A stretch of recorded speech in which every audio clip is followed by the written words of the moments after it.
Qu'est-ce que l'adoration véritable pour vous?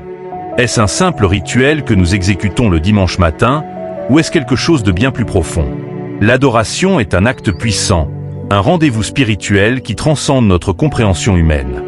Dans l'Apocalypse, nous découvrons une scène céleste qui nous offre une vision des profondeurs de l'adoration divine. Celle des 24 vieillards se prosternant devant le trône de Dieu. Leur adoration ne se limite pas à de simples gestes, mais incarne une leçon précieuse sur la manière dont nous devrions nous approcher du Seigneur. Dans cette vidéo, nous allons explorer 4 dimensions fondamentales de l'adoration révélées par ces vieillards. Chacune de ces dimensions est riche de sens et nous enseigne comment nous devons réellement adorer notre Créateur. Nous commencerons par le jet de leur couronne d'or, symbole de leurs autorités, dignité et pouvoir. En abandonnant leur couronne, ils nous montrent que tout ce que nous avons appartient à Dieu et que nous devons reconnaître sa souveraineté au-dessus de nos vies. Ensuite, nous plongerons dans la prosternation du corps entier devant Dieu, une expression de soumission totale et d'abandon de soi. Cette posture, qui peut sembler archaïque dans un monde moderne, est un acte de courage et de dévotion qui transcende les jugements et les regards des autres. En nous prosternant, nous proclamons notre dépendance envers Dieu et notre désir de le servir en toute humilité. Nous aborderons également la proclamation des paroles de gloire et d'adoration. Les mots que nous utilisons pour exprimer notre gratitude et notre amour envers Dieu sont d'une importance capitale. Ils viennent du cœur et doivent être authentiques, car ce sont ces paroles qui touchent le cœur de notre Seigneur. Enfin, nous explorerons les actions de grâce, l'élément final qui perfectionne notre adoration. Rendre grâce à Dieu pour ses bienfaits nous rappelle sa fidélité et sa bonté. Préparez-vous à un voyage spirituel captivant, alors que nous découvrons ensemble comment ces dimensions peuvent transformer notre manière d'adorer le Seigneur. Que cette vidéo soit une source d'inspiration pour approfondir notre relation avec Dieu et vivre une adoration authentique et puissante. 1. Le jet de leur couronne d'or. Lorsqu'il s'agit de l'adoration, chaque geste compte, et c'est dans l'Apocalypse que nous trouvons une image puissante de la manière dont les 24 vieillards adorent Dieu. Dans Révélation 4, versets 10 à 11, nous lisons « Les 24 vieillards tombent devant celui qui est assis sur le trône et adorent celui qui vit au siècle des siècles. Ils jettent leur couronne devant le trône en disant « Seigneur, tu es digne de recevoir la gloire, l'honneur et la puissance, car tu as créé toutes choses, et c'est par ta volonté qu'elles existent et ont été créées. » Le jet de leur couronne d'or est un symbole riche et significatif. Chaque couronne représente une forme d'autorité, de dignité et de pouvoir, des choses que nous cherchons souvent à acquérir dans notre vie quotidienne. Cependant, dans le royaume de Dieu, ces couronnes sont jetées devant lui, illustrant une vérité fondamentale. Tout ce que nous avons, tout pouvoir et toute réussite, proviennent de Dieu. En adorant, ces vieillards reconnaissent que rien ne leur appartient vraiment, et que tout est dû à la grâce et à la bonté de Dieu. La Bible nous rappelle dans Jacques 1 verset 17 que « Tout don excellent et tout cadeau parfait descendent du ciel. Ils viennent de Dieu, le Créateur des lumières célestes. » Cela souligne l'importance de reconnaître que nos succès ne sont pas le résultat de nos efforts, mais des bénédictions de Dieu. En nous prosternant devant lui et en lui rendant notre couronne, nous déclarons que Dieu est le souverain ultime. Nos accomplissements, nos talents et nos succès ne sont pas des raisons de nous vanter, mais des occasions de glorifier Dieu.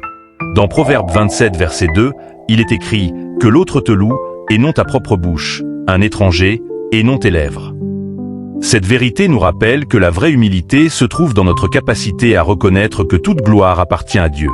En rejetant notre propre gloire pour glorifier Dieu, nous répondons à l'appel de l'apôtre Paul dans Philippiens 2 verset 3. Ne faites rien par esprit de rivalité ou par vaine gloire, mais que l'humilité vous fasse regarder les autres comme supérieurs à vous-même. Le fait de jeter nos couronnes est également une question de soumission. Cela nous rappelle que nous ne sommes pas des chefs d'entreprise, des présidents ou des célébrités devant Dieu. Nous sommes avant tout ses créatures.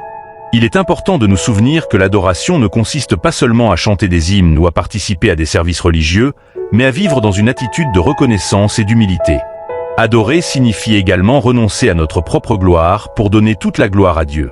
Il est aussi pertinent de mentionner que dans la culture actuelle, où le succès est souvent mesuré par la richesse ou le pouvoir, il est crucial de réévaluer nos priorités.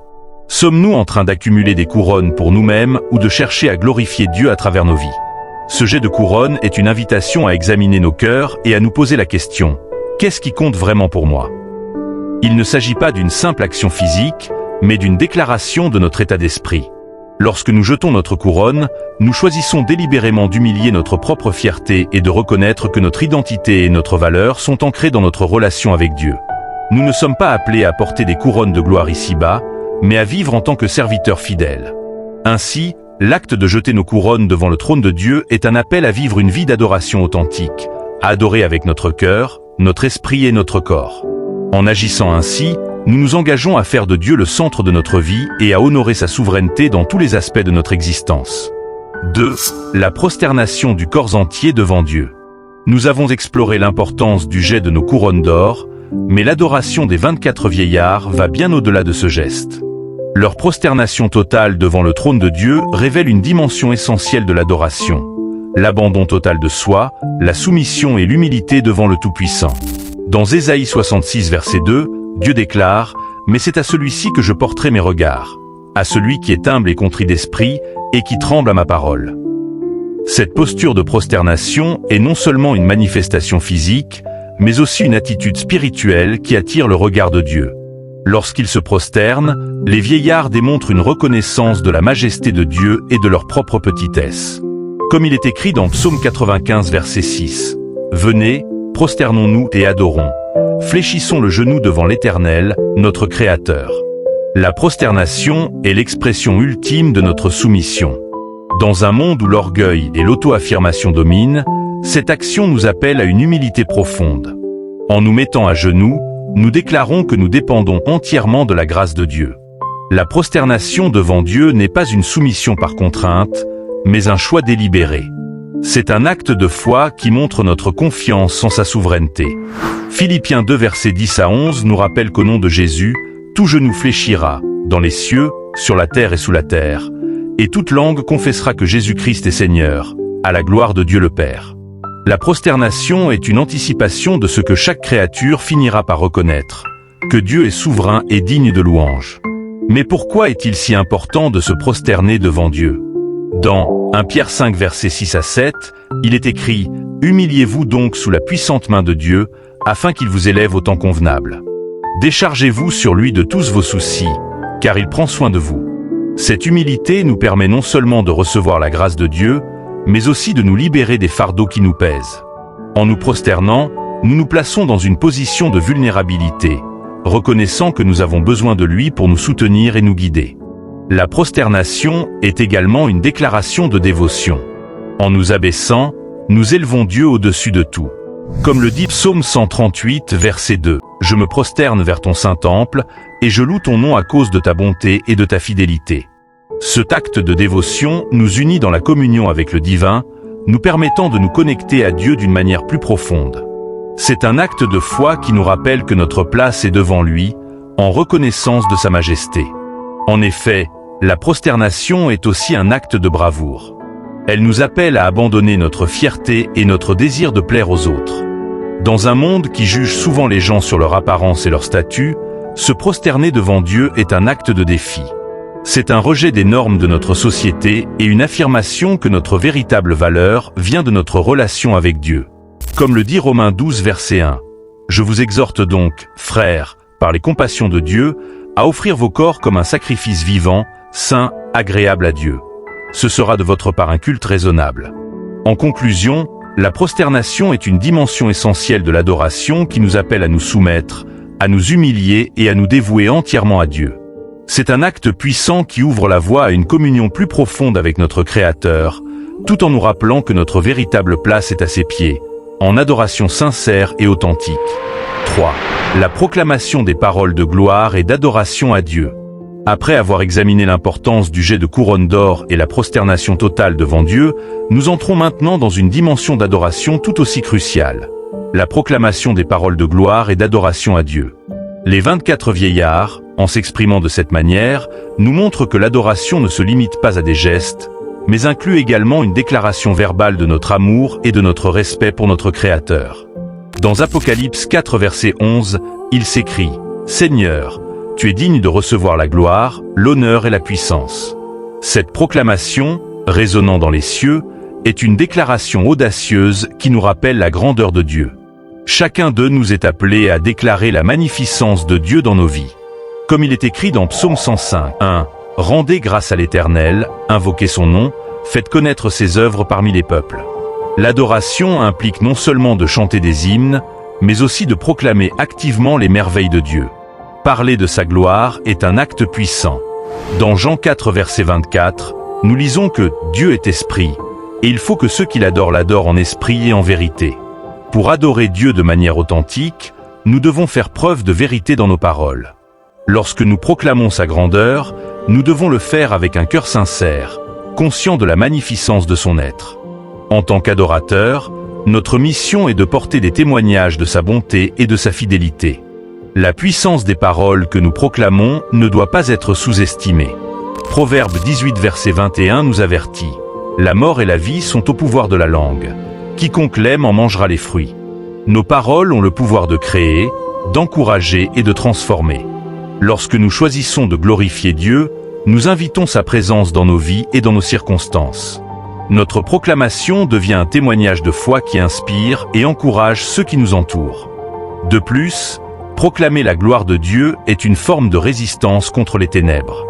Dans 1 Pierre 2 verset 9, il est écrit: « Vous êtes au contraire une race élue, un sacerdoce royal, une nation sainte, un peuple acquis, afin que vous annonciez les vertus de celui qui vous a appelé des ténèbres à son admirable lumière. » En témoignant de ces merveilles, nous sommes des ambassadeurs de la lumière divine dans un monde souvent plongé dans l'obscurité. Chaque fois que nous proclamons la vérité de Dieu, nous participons à l'établissement de son règne sur terre. Il est également important de comprendre que la proclamation n'est pas réservée à des moments de culte collectif. Chaque moment de notre vie est une opportunité pour glorifier Dieu. Colossiens 3 verset 17 nous exhorte: « Et tout ce que vous faites, en parole ou en œuvre, faites tout au nom du Seigneur Jésus, en rendant par lui des actions de grâce à Dieu le Père. » Que ce soit dans nos interactions quotidiennes, notre travail ou nos relations, chaque parole prononcée peut devenir une forme d'adoration lorsque nous le faisons pour la gloire de Dieu. En effet, la proclamation des paroles de gloire et d'adoration à Dieu est aussi une réponse à ses bienfaits dans nos vies. Psaume 107 verset 1 nous rappelle: « Rendez grâce à l'Éternel, car il est bon, car sa miséricorde dure à toujours. » En proclamant sa bonté, nous devenons des témoins de la réalité de sa grâce et de son amour. Nous partageons avec d'autres comment Dieu a agi dans notre vie, ce qui encourage la foi de ceux qui nous entendent. En conclusion, la proclamation des paroles de gloire et d'adoration est une dimension essentielle de notre adoration. C'est une expression de notre gratitude, un acte de foi et une déclaration de notre engagement envers Dieu. Que chaque mot que nous prononçons soit empreint de sincérité et de dévotion, car dans nos paroles réside la puissance d'élever nos cœurs vers notre Créateur et de manifester sa présence dans ce monde. En adorant de cette manière, nous nous alignons sur la volonté de Dieu et nous témoignons de sa grandeur pour l'éternité. 4. Les actions de grâce à Dieu. L'offrande qui parfait notre adoration. L'adoration véritable ne se limite pas à des paroles, ni même à la posture physique. Elle inclut également l'acte de donner, de faire une offrande au Seigneur. Les actions de grâce, sous forme d'offrande, sont le complément indispensable pour rendre notre adoration complète. Lorsque nous nous prosternons devant Dieu, que nous proclamons sa grandeur et que nous nous soumettons à sa volonté, nos offrandes représentent notre engagement tangible et concret à cette adoration. Les 24 vieillards de l'Apocalypse non seulement jettent leur couronne, mais ils viennent devant le trône avec une offrande de leur propre autorité et dignité. En cela, ils nous montrent que l'adoration ne peut être complète sans un acte de sacrifice. Nous devons comprendre que chaque fois que nous faisons une offrande à Dieu, que ce soit sous forme matérielle ou spirituelle, nous offrons une part de nous-mêmes en signe de gratitude pour tout ce qu'il est, et tout ce qu'il fait dans nos vies. Dans Malachie 3 verset 10, Dieu nous invite à l'épreuve. Apportez donc réellement tout ce que vous devez dans mon temple pour qu'il y ait toujours de la nourriture en réserve. Vous pouvez me mettre à l'épreuve à ce sujet, moi, le Seigneur de l'univers. Vous verrez bien que j'ouvrirai pour vous les vannes du ciel et que je vous comblerai de bienfaits. Ce verset montre la puissance de l'offrande, non seulement comme un acte de foi, mais aussi comme une opportunité pour Dieu de manifester sa bénédiction dans notre vie. Les actions de grâce nous rappellent que tout ce que nous avons vient de Dieu. Que ce soit notre travail, notre santé, notre famille ou même notre souffle de vie, chaque chose nous a été donnée par le Tout-Puissant. Ainsi, lorsque nous offrons une partie de ces bénédictions en retour à Dieu, nous reconnaissons humblement notre dépendance envers lui. Dans Luc 6 verset 38, Jésus enseigne: « Donnez, et il vous sera donné. On versera dans votre sein une bonne mesure, serrée, secouée et qui déborde. Car on vous mesurera avec la mesure dont vous vous serez servi. » Offrir à Dieu dans le cadre de notre adoration, c'est se rendre disponible à la réception de ses bénédictions infinies. Nos offrandes ne sont pas de simples gestes matériels. Elles sont un pont entre nous et les cieux, une manière de montrer que notre cœur appartient à Dieu et que nous lui faisons confiance pour prendre soin de nous en retour. Les 24 vieillards, en jetant leur couronne, ont compris que leur autorité, leur dignité et leur pouvoir ne signifient rien face à la grandeur de Dieu. Ils offrent tout ce qu'ils possèdent en signe de reconnaissance et de soumission. Ils montrent que, sans l'action de grâce, sans l'offrande, l'adoration serait incomplète. Nos offrandes sont un témoignage de notre amour pour Dieu. Nous ne les faisons pas sous la contrainte, mais par gratitude, par amour. Comme il est dit dans 2 Corinthiens 9 verset 7, que chacun donne comme il a résolu en son cœur, sans tristesse ni contrainte, car Dieu aime celui qui donne avec joie. L'offrande parfaite est celle qui vient du cœur, dans un élan de reconnaissance sincère. Ainsi, lorsque nous nous prosternons, lorsque nous élevons des louanges, lorsque nous proclamons la gloire de Dieu, nous devons également parfaire notre adoration par nos actions de grâce, nos offrandes. C'est à travers ce don, cet acte de générosité, que notre adoration devient complète, intégrale. Nous démontrons que nous adorons non seulement de nos lèvres, mais aussi de notre cœur et de nos biens, reconnaissant que tout vient de lui. L'action de grâce, en tant qu'offrande, est un rappel constant de notre dépendance à Dieu. Elle scelle notre adoration, lui donne du poids et de la substance. Elle est l'expression tangible de notre foi et de notre gratitude, car en donnant, nous recevons, et en sacrifiant, nous nous rapprochons davantage de celui qui nous a tout donné. Au final, l'adoration des 24 vieillards dans l'Apocalypse nous enseigne une leçon puissante sur la manière dont nous devons adorer le Seigneur. Chaque acte, chaque geste, chaque parole porte en elle un profond sens spirituel.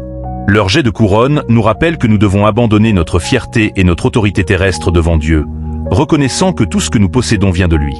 Leur prosternation totale est un modèle de soumission absolue, nous invitant à déposer nos vies entièrement entre les mains du Créateur. Les paroles de gloire qu'ils proclament témoignent d'une adoration venant du cœur, où chaque mot exaltant Dieu doit être sincère. Et enfin, leurs actions de grâce par l'offrande complètent leur adoration, soulignant l'importance de donner avec gratitude. Ces 4 dimensions d'adoration nous montrent que notre adoration doit être complète, intégrale et authentique. Il ne s'agit pas simplement de gestes extérieurs, mais d'une profonde attitude du cœur. Comme il est dit dans Jean 4 verset 23, « Mais l'heure vient, et elle est déjà venue, où les vrais adorateurs adoreront le Père en esprit et en vérité. Car ce sont là les adorateurs que le Père demande. » Dieu cherche des adorateurs véritables, prêts à se donner entièrement à lui, à le glorifier dans tout ce qu'ils font. Et toi, comment adores-tu le Seigneur ? Es-tu prêt à abandonner tes couronnes, à te prosterner, à élever des paroles sincères de gloire et à offrir ce que tu as avec gratitude ? Ne restons pas spectateurs. Engageons-nous à adorer Dieu avec tout notre être, comme les 24 vieillards. Prenez un moment dès maintenant pour réfléchir à votre propre adoration et à ce que vous pouvez offrir en action de grâce. Si cette vidéo vous a touché, partagez-la et abonnez-vous pour plus de contenu édifiant qui transforme la foi. Vous êtes invités à entrer dans cette dimension d'adoration complète. Que votre vie soit une louange vivante à la gloire du Seigneur. Devenez aujourd'hui un véritable adorateur en esprit et en vérité. Prosternez-vous, proclamez sa gloire et offrez-lui le meilleur de vous-même. Abonnez-vous et partagez cette révélation avec ceux qui en ont besoin.